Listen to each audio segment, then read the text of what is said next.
Friends, welcome to my YouTube channel hub of education. आज हम पढ़ेंगे लॉ ऑफ डिमांड।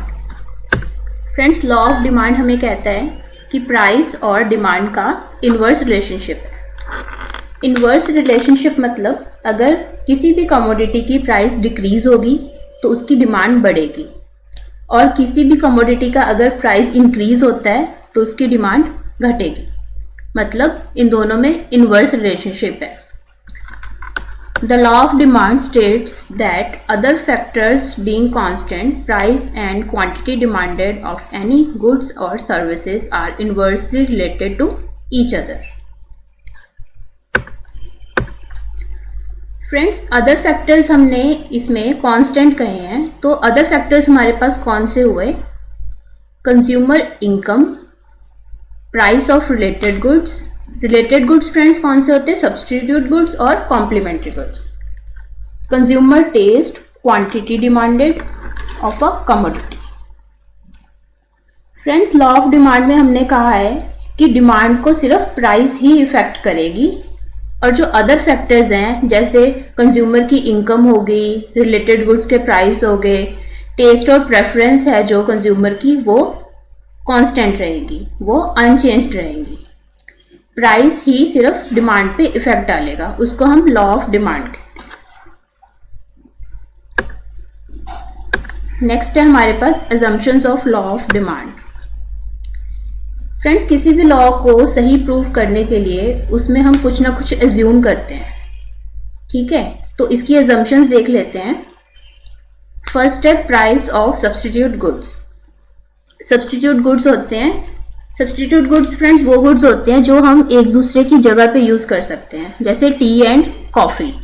और लॉ ऑफ डिमांड हमें ये कहता है कि अगर सब्स्टिट्यूट गुड्स के प्राइस इंक्रीज हो जाएं या डिक्रीज हो जाएं तो वो किसी अदर प्रोडक्ट पे अपना इफेक्ट नहीं डालेगा।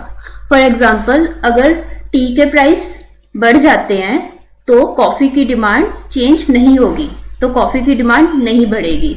लॉ ऑफ डिमांड हमें ये कहता है। नेक्स्ट है हमारे पास prices of complementary goods. Complementary goods कौन से होते हैं? जो हम ज्वाइंटली यूज करते हैं, जैसे कार एंड पेट्रोल। और लॉ ऑफ डिमांड हमें कहता है कि कॉम्प्लीमेंट्री गुड्स जो है वो डिमांड पे इफेक्ट नहीं करेंगे। फॉर एग्जांपल, अगर कार के प्राइस इंक्रीज हो जाते हैं तो उसका पेट्रोल की डिमांड पे कोई इफेक्ट नहीं पड़ेगा, ठीक है? क्या इफेक्ट करेगा? सिर्फ प्राइस ही इफेक्ट करेगा डिमांड को। Next is income of consumer remains the same. हमें ये भी अज्यूम करना होगा इसमें कि किसी भी कंज्यूमर की इनकम है वो चेंज नहीं हो रही, ना किसी की इनकम कम हो रही है, ना किसी कंज्यूमर की इनकम बढ़ रही है, वो हमेशा सेम ही रहेगी। Next is there is no expectation of change in price in future. Friends, law of demand हमें कहता है कि फ्यूचर में प्राइस इंक्रीज या डिक्रीज होने की कोई एक्सपेक्टेशन नहीं होगी हमारे पास, ठीक है? हमें ये नहीं है कि हम एक्सपेक्टेशन हमारी होगी कि फ्यूचर में प्राइस इंक्रीज होंगे किसी कमोडिटी के और डिमांड आज ही इंक्रीज हो जाए। नहीं, ऐसा कुछ नहीं होगा, सिर्फ प्राइस ही डिमांड को इफेक्ट करेगा। नेक्स्ट है taste and preference of the consumer remains the same.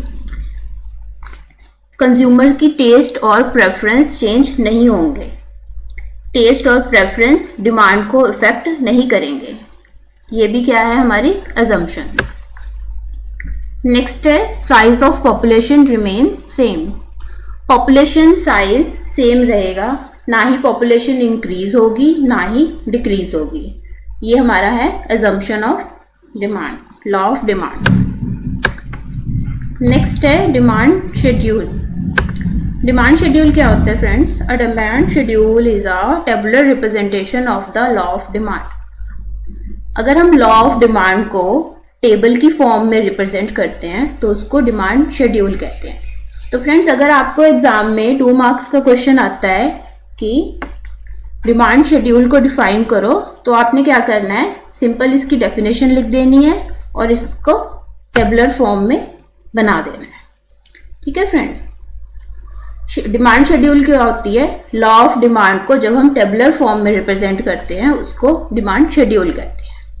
जैसे आप टेबल में देख रहे हैं, price of commodity x, 10, 20, 30, 40 and 50 और quantity demanded of commodity x. तो जैसे आपने देखा कि जैसे एक्स कमोडिटी है हमारे पास, उसका जब प्राइस 10 रुपये था तो उसकी क्वांटिटी डिमांडेड कितनी थी? 50। और जब हमारे पास प्राइस क्या हो गया? 20 हो गया, तो क्वांटिटी डिमांडेड डिक्रीज होगी। तो इससे क्या शो हो रहा है कि जैसे जैसे प्राइस इंक्रीज होते जा रहे हैं उसकी क्वांटिटी डिमांडेड डिक्रीज होती जा रही है। तो इनमें क्या हो गया? इनवर्स रिलेशनशिप हमने शो किया। नेक्स्ट है हमारे पास डिमांड कर्व। जब हम लॉ ऑफ डिमांड को ग्राफिकल रिप्रेजेंटेशन उसकी करते हैं, लॉ ऑफ डिमांड की, उसको हम कहते हैं डिमांड कर्व। तो डिमांड कर्व में हमारे पास एक ग्राफ शो हो रहा है। एक्स एक्सिस पे हमारे पास है क्वांटिटी डिमांडेड और वाई एक्सिस पर है हमारे पास प्राइस। तो फ्रेंड्स, जैसे आप देख रहे हैं कि जब हमारे पास किसी कमोडिटी का प्राइस $1 है तो उसका क्वांटिटी डिमांडेड कितनी है? 500।